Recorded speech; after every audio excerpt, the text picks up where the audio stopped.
Et c'est d'ailleurs un des points dont on parlait tout à l'heure sur le fait de bosser peu. Aujourd'hui, en fait, tu peux te le permettre parce que tu as créé des assets, en fait. Ouais. Pas juste financiers Ouais. dans lesquels tu as investi, mais tu vois ta marque personnelle, des business que tu as construits. Ouais. Permettent aujourd'hui que ton effort le mieux investi, c'est pas forcément le fait de passer beaucoup de temps sur quelque chose. Ouais. Donc de plutôt mettre la qualité de décision sur en faire moins, mais des bonnes. Ouais. Mais c'est intéressant ce truc-là parce qu'aujourd'hui, en fait, tu disais finalement, ça s'appelle Mindeo, c'est ça? Ouais. C'est en train de devenir un truc horizontal, quoi. Genre, il y a plein de formations. Donc tu penses que ça, en fait, les assets que tu as construits vont te permettre de pouvoir vendre d'autres formations comme tu as vendu la première formation d'e-commerce ou pas? Ben, en vrai, c'est le jeu, en fait, quand tu avances dans le business. Le but, c'est toujours avoir le plus de leverage possible. Parce que tu vois, quand tu sais que un Elon Musk, je veux bien qu'il travaille beaucoup, mais le mec, il fait des dizaines de milliards tous les ans. Et quand tu vois qu'un SMIC, c'est 1200 balles par mois, Elon Musk, il travaille pas bon taux horaire. fois plus que, ou je sais pas, j'ai pas fait le calcul, mais qu'un mec lambda. Ça se joue pas sur les heures. Donc, ça se joue pas sur les heures, ça se joue sur le leverage. Donc, tu peux avoir du leverage, donc un levier humain, donc avec des gens qui travaillent pour toi. Tu peux aussi avoir un levier avec du code, avec des trucs. On dirait que t'as lu Naval. Par exemple. Ouais. Naval, mais après, il y a plein de gens qui en parlent, tu vois. Ouais. Donc, tu as le levier du capital aussi, donc de l'argent. Mais donc, plus tu avances dans le business, plus tu as envie. Si tu as envie de jouer dans la cour d'écran, tu dois maîtriser ton levier. Et tu dois te dire, aujourd'hui, comment est-ce que je peux faire juste ça et derrière enclencher un énorme mouvement. Et moi, c'est mon but aujourd'hui. Comme tu l'as dit, on développe plusieurs formations. Moi, j'étais resté dans ma niche. Je voulais tout faire tout seul. Tu vois, c'est mon personal branding, c'est ma formation, c'est mon truc, tu vois. Et ça avançait bien, tu vois, parce que je suis assez bon dans ce que je fais. Donc, j'arrivais moi-même, à force de travailler comme un bourrin et en fonçant à faire un business qui fonctionnait bien. Mais si j'ai envie de faire beaucoup plus, je suis obligé de me démultiplier sur plusieurs verticales, donc vendre des formations différentes et du coup de m'appuyer sur d'autres personnes qui vont avoir des expertises différentes, qui vont mettre en avant d'autres formations et de créer vraiment une équipe afin de pouvoir croître toujours plus. Donc c'était un peu pour moi la seule manière de continuer à croître, c'était de me démultiplier, quoi. Et tu parlais tout à l'heure de business où on parle en milliards. C'est quel levier pour toi le plus important là-dedans pour faire des milliards? Bah aujourd'hui, tu sais, tu peux faire des milliards de milliers de façons différentes. Mais aujourd'hui, avec Internet, avec la technologie, tu vois, tous les business de SaaS où tu vas utiliser le code, c'est de loin les trucs les plus faciles à scaler. Je te donne un exemple. Prenons, qu'est-ce qu'on peut prendre comme exemple marrant? Prenons Walmart, ok, une entreprise qui vaut des milliards. Des centaines de milliers, peut-être des millions même, je pense, d'employés, des dizaines de milliers d'endroits, de magasins dans plein de pays différents. Imagine-toi créer Walmart en partant de zéro, le bordel. Imagine-toi la prise de tête. Maintenant, un autre exemple d'entreprise qui vaut des milliards, TikTok. C'est une dizaine de boutons sur une application et un algorithme. Imagine-toi le bordel. Oh, ça va en fait, ça peut être créé en quelques mois. Donc, qu'est-ce que tu vas prendre? Est-ce que tu tentes d'essayer de créer une application ou un logiciel que tu peux créer avec une équipe de développeurs en quelques mois? Ou est-ce que tu essaies d'aller lancer des business physiques ou je ne sais quel autre business où tu as besoin de gérer je sais pas combien d'employés et de littéralement construire des buildings et des machines et je ne sais quoi? Ah, je préfère prendre la première option. Donc ouais, je vais plutôt me diriger sur ce genre de business où tu peux utiliser du code, ouais, je pense, à fond. T'as déjà eu des idées que t'as abandonnées et aujourd'hui, ça te fait rire d'en parler, genre? Non. Moi, je suis un mec qui, en fait, j'hésite pas mal. Et donc, il y a beaucoup d'entrepreneurs qui ont le problème de vas-y, j'ai envie de faire 80 projets différents en même temps. Moi, j'ai plus le problème inverse où je n'ose pas lancer de nouveaux trucs, tu vois, et je reste un peu sur mes acquis et je dois me forcer à faire un truc nouveau, tu vois. Je pèse le pour et le contre de nouveaux projets des dizaines de fois avant de les sélectionner. Et donc là, j'ai pas encore trouvé un truc qui me chauffe assez pour dédier une part importante de mon temps dessus. Et l'actif que tu as construit, qui est, je pense que le plus gros de tes actifs, bon, peut-être tu me dis si je me trompe, c'est ta marque personnelle. Ouais. Bah, parce qu'en fait, pourquoi je dis ça? Parce que je pense qu'ils ruissellent sur tous les autres aujourd'hui. Ça augmente ta capacité à récolter du capital, à recruter des gens et peut-être aller t'associer avec des gens qui font bien du code. L'actif de la marque personnelle, c'est un peu comme une réputation. Genre, je me rappelle plus qui a fait la citation, mais genre, ça prend des années à la construire. Et genre, ça peut prendre quelques secondes pour la détruire. T'as déjà eu des moments où tu sentis que t'as flirté avec une petite... En fait, moi, c'est drôle que tu me poses la question. J'ai toujours eu un problème où j'ai l'impression... où je suis très rationnel comme personne. Et je pars du principe que les gens sont rationnels. Alors que les gens ne sont absolument pas rationnels.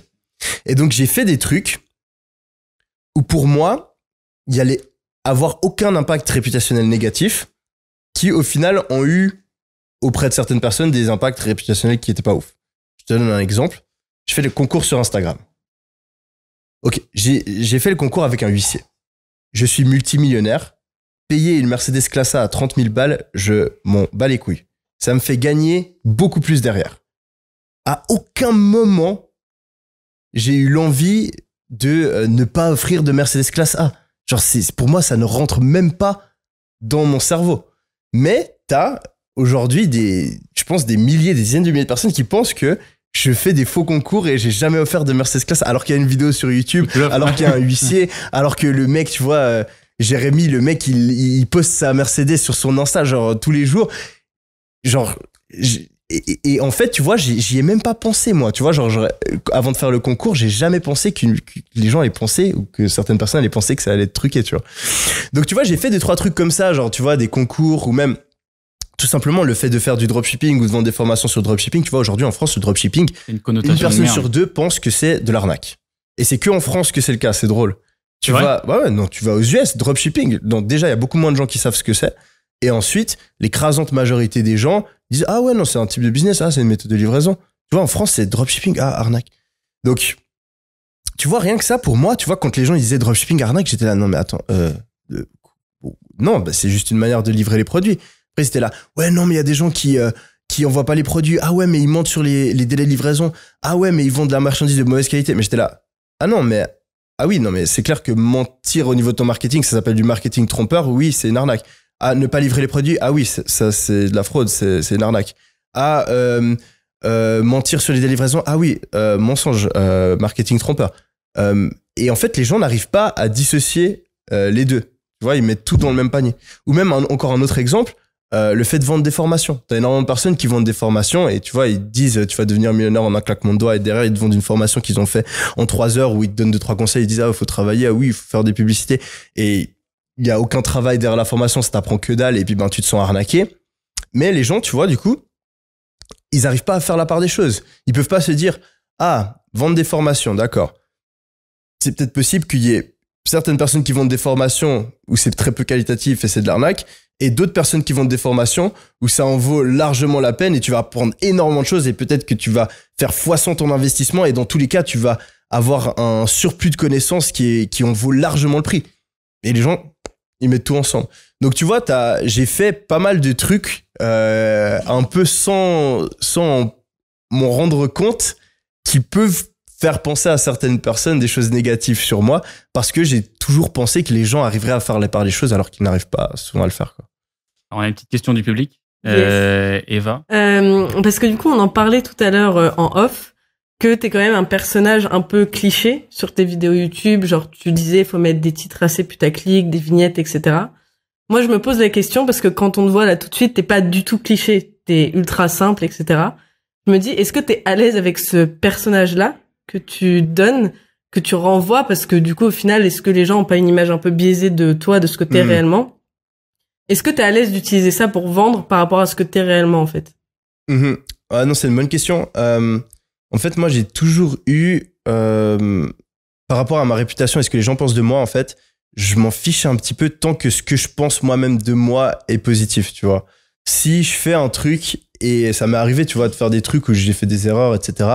Et si moi-même, tu vois, je pense que c'était une mauvaise chose ou que ça renvoie une image vraiment que je n'aime pas de moi, tu vois, je vais m'en vouloir. Mais s'il y a des gens qui pensent des choses de moi parce qu'ils me connaissent pas vraiment ou parce que ils ont pas le même état d'esprit que moi, je m'en fiche un petit peu.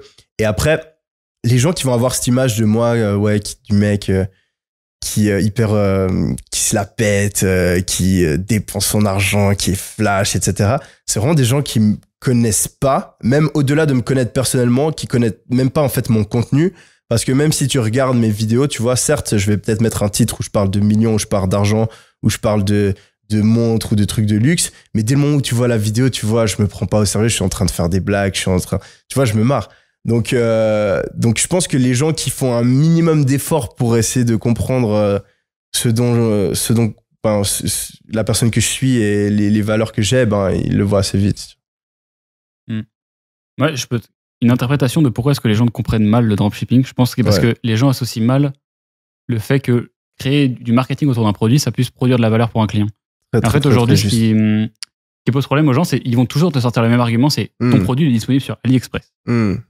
Ce qui en soi peut être un truc, oui, tu peux aller sur AliExpress, mais en soi, le fait de t'acheminer le produit jusqu'à tes yeux et l'acheminer ensuite jusqu'à chez toi, ce truc a une valeur qui est plus faible. C'est pour ça qu'en fait, en dropshipping, souvent, ce que tu payes, ton chiffre d'affaires, tu le payes au prix d'avoir une barrière à l'entrée qui est plus faible. C'est pour ça qu'il y a autant de secrets autour du fait des bons produits, etc. Ouais.